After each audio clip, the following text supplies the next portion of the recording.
자, 다시 오신 여러분 환영합니다. 나눔교회 반석 위에 세운 교회 시리즈 두 번째 시간이죠.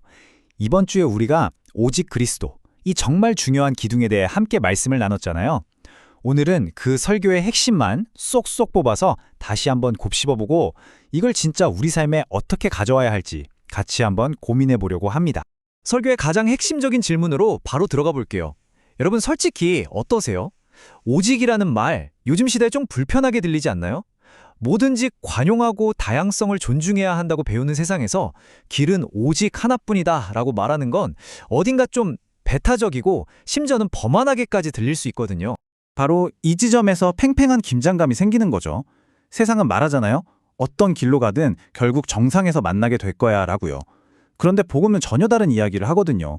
예수 그리스도라는 길에 대해서는 아주 독보적이고 타협할 수 없는 유일성을 주장하니까요. 아니 근데 왜 종교개혁가들은 목숨을 걸고 오직 그리스도를 외쳤을까요?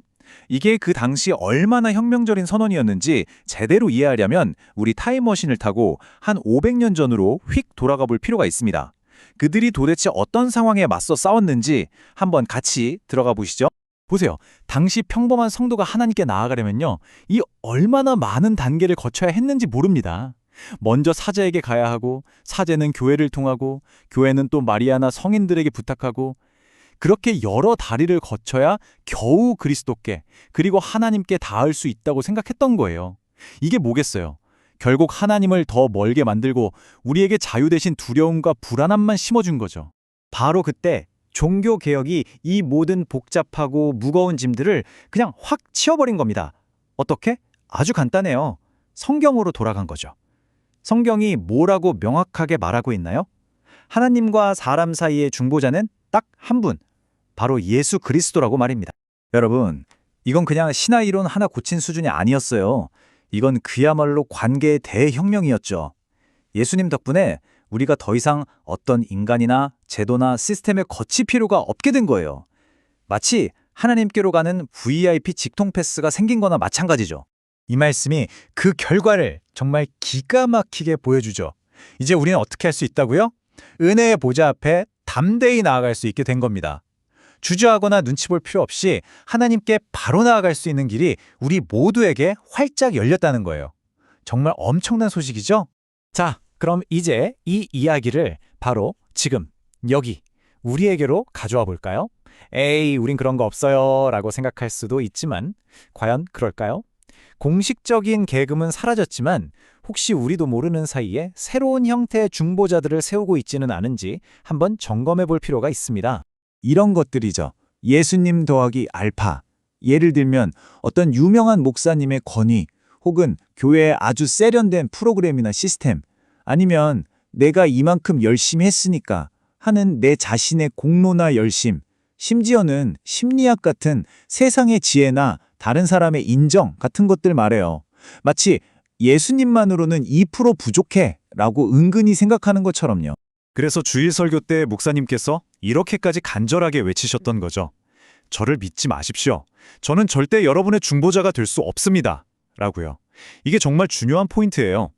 아무리 훌륭한 영적 지도자라도 결국 똑같은 사람일 뿐이고 우리의 시선이 그 사람에게 향하는 순간 우리는 길을 잃게 되는 겁니다. 우리의 유일한 중보는 오직 예수 그리스도 한 분뿐이니까요. 자, 그래서 핵심은 이겁니다. 예수님은 우리 문제에 대한 여러 해결책 중 하나가 아니라 그냥 모든 것, 완전한 해결책 그 자체라는 사실.